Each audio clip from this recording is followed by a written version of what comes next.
호세아 7장에서는 북이스라엘의 죄악성을 낱낱이 드러내고 있습니다.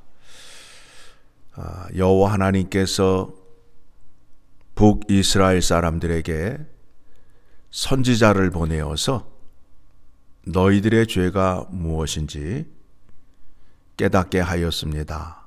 그 죄악이라는 것은 여호와 하나님과 백성 간에 맺은 언약의 말씀이 기준이 되어서 그 말씀을 들려주면서 말씀으로 돌아오라, 말씀을 지키라 라고 선지자를 통하여 전하였습니다.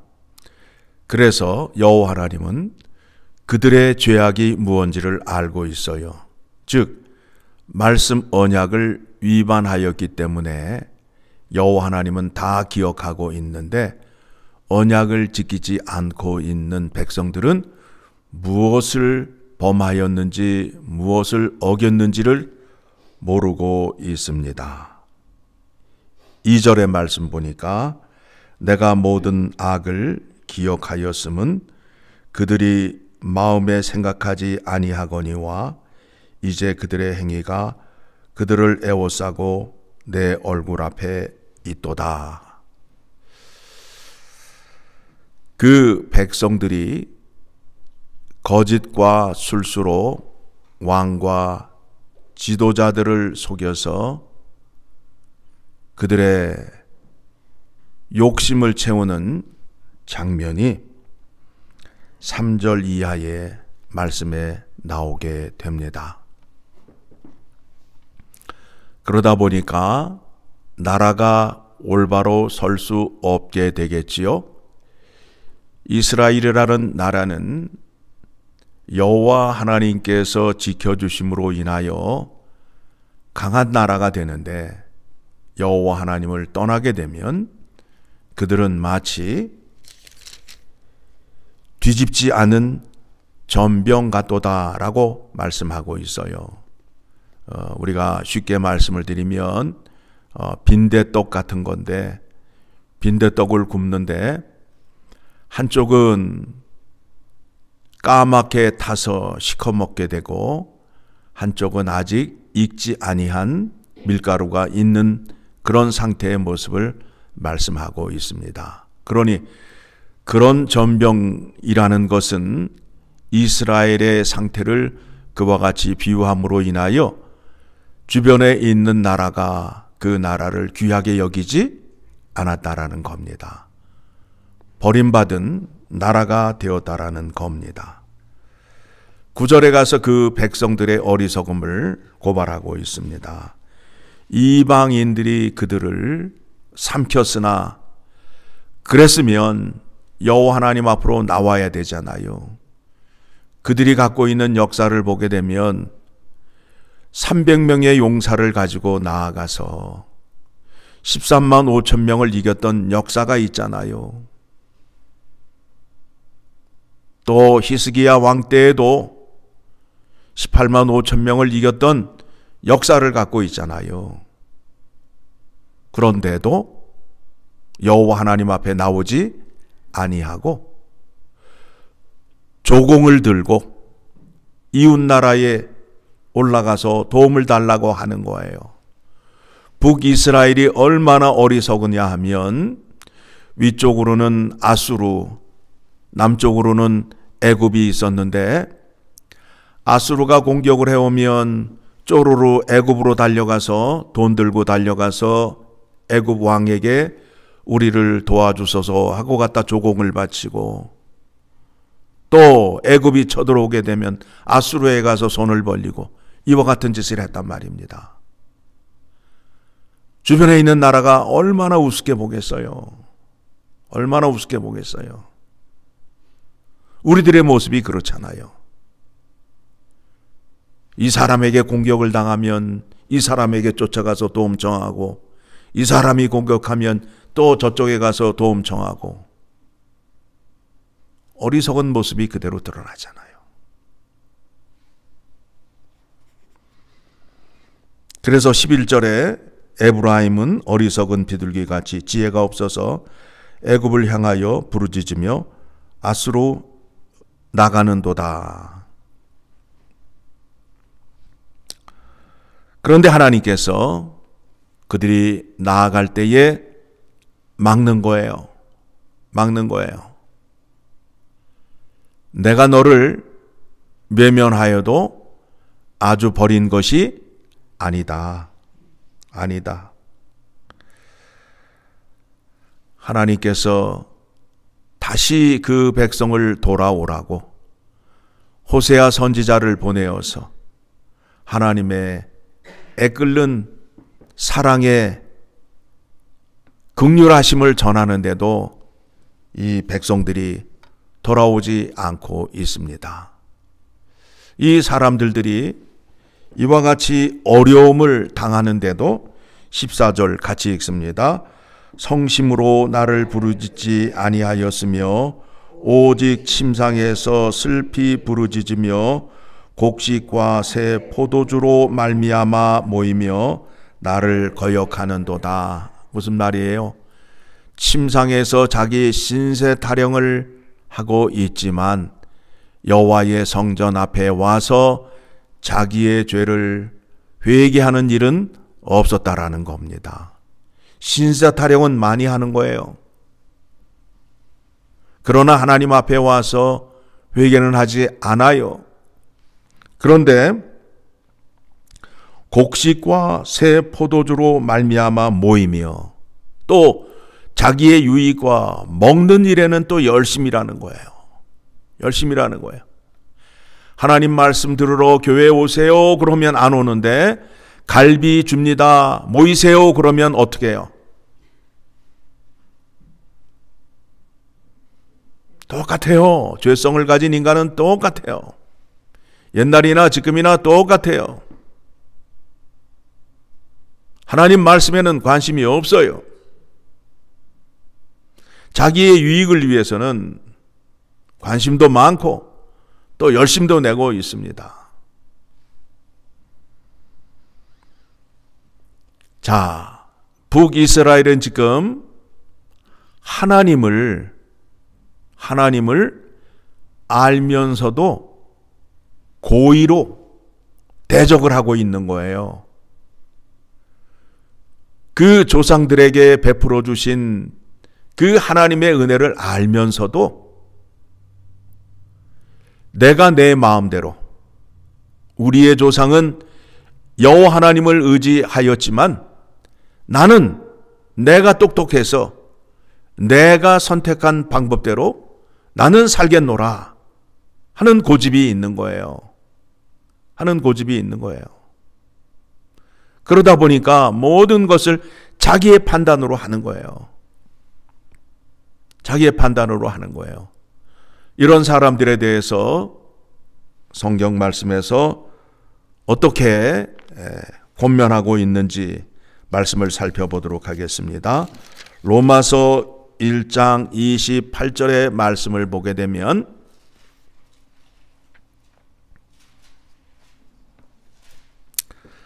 같이 읽어 내려갑니다. 또한 그들이 마음에 하나님 두기를 싫어하며 하나님께서 그들을 그 상실한 마음대로 내버려 두사 합당하지 못한 일을 하게 하셨으니, 여러분, 하나님께서 그 백성과 언약을 맺고 선지자를 통하여 다시 내게로 돌아와라, 내가 너와 맺은 언약의 말씀을 지키라 라고 하면서 권면을 하고 있지만 그 백성들은 그 말씀을 듣지 않아요. 그러면 하나님께서 이제 어떻게 하시느냐 하면 그 상실한 마음대로 그래 그대로 살아라 내버려 주신다는 거예요. 유기라고 그래요. 이거를 내버려 두는 거예요. 어떻게 하면 좋겠어요? 어떻게 하면? 여러분도 그렇잖아요. 자식이 말로 또 때려보기도 하고 하다 안 되면 어떻게 해요? 마지막에 회초리를 놓으면서 하는 말이 뭐예요? 네 마음대로 해. 나가. 호적을 파서 나가 라고 말하잖아요. 그렇죠? 29절 곧 모든 불의, 추악, 탐욕, 악의가 가득한 자요, 시기, 살인, 분쟁, 사기, 악독이 가득한 자요, 수근수근하는 자요, 비방하는 자요, 하나님께서 미워하시는 자요, 능욕하는 자요, 교만한 자요, 자랑하는 자요, 악을 도모하는 자요, 부모를 거역하는 자요, 우매한 자요, 배약하는 자요, 무정한 자요, 무자비한 자라. 오늘 본문에 나오는 말씀에 그 백성들이 하는 짓이 이와 같잖아요. 그 양심이 뜨거운 화덕 같아서 자기의 욕심과 욕망과 분노가 뜨거운 화덕같이 달구어져서 결국에는 그것을 이루어야, 그 불이 꺼져야 멈추는 그와 같은 죄악을 갖고 있다라는 겁니다. 여기에 나오는 죄악은요, 한번 마음속에 죄악이 자리를 잡으면 밖으로 표출을 하고 행위를 해야 끝나는 죄악들이에요. 그렇죠? 내 마음 안에 한번 그 죄악이 그 싹이 트면은 결국은 그게 폭발하고 터져야 멈추는 죄악들이라고요. 그런데 그게 한 번으로 끝나는 것이 아니라 계속해서 그 죄악이 일어나는 겁니다. 32절 같이 읽습니다.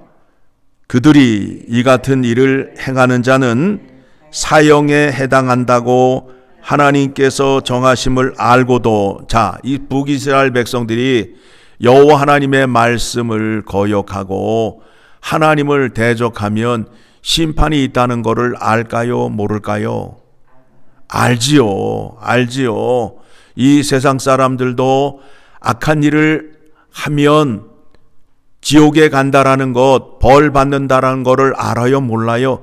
양심으로 알고 있다고요. 그런데 알면서도 그 일을 멈출 수가 없어요. 그렇죠? 우리에게 예수 그리스도의 은혜를 주셔서 우리의 그 죄악된 마음, 상한 마음을 새롭게 고쳐 주셔서 우리는 죄를 거부할 수 있고 죄를 미워하는 자리에 서 있게 된 것입니다. 세상 사람들은 무슨 재미로 사느냐 하면 남의 것을 빼앗는 재미로 살아요. 여러분, 화투를 치게 되면 화투가 왜 재미있어요? 남의 것을 빼앗는 재미로 치는 거예요. 화투를 치면서 돈을 나눠줘요? 아니에요. 빼앗는 재미로 산다고요, 세상 사람들은.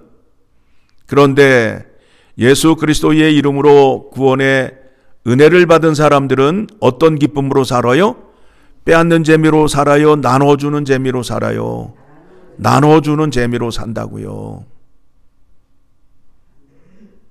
그러니까 그 사람의 현재의 삶의 모습을 보게 되면 구원의 은혜가 임하였는지 임하지 아니하였는지를 알 수 있게 되는 거예요. 주님 말씀대로 사는 거예요. 주는 자가 받는 자보다 복되도다 하는 말씀대로 사는 거예요. 그렇게 살게 되면 내가 주었는데 어떻게 기쁠까? 그 기쁨을 주님께서 채워주신다라는 겁니다. 자, 이 사람들의 악한 행위가 계속 이어집니다. 자기들만 행할 뿐 아니라 또한 그런 일을 행하는 자들을 옳다 하느니라. 이게 죄악의 무서움이에요. 오늘 본문의 말씀이 그렇잖아요. 예? 자기들이 죄를 지으면서 그 왕의 날에, 왕이 잔치를 베푸는 날에 그 앞에 가서 거짓과 술수로 아부하고, 그래서 결국은 그 죄를 심어짐으로 인하여 그 죄악으로 나라를 통치하게 하고 판단하게 하는 그 마귀의 장난을 우리가 잘 판단하고 물리쳐야 합니다. 이 마귀가 나에게는 다가오지 않을까요? 늘 다가옵니다. 늘 다가옵니다. 여러 가지의 모양으로, 여러 가지의 모습으로 다가와요. 여러 가지의 모습으로 다가와요. 여러분들이 요즘 그 유튜브를 보게 되면 유튜브 안에 나오는 내용들 가운데에 참 거짓이 너무 많아요. 거짓말을 해서 먹고 사는 사람이 있어요.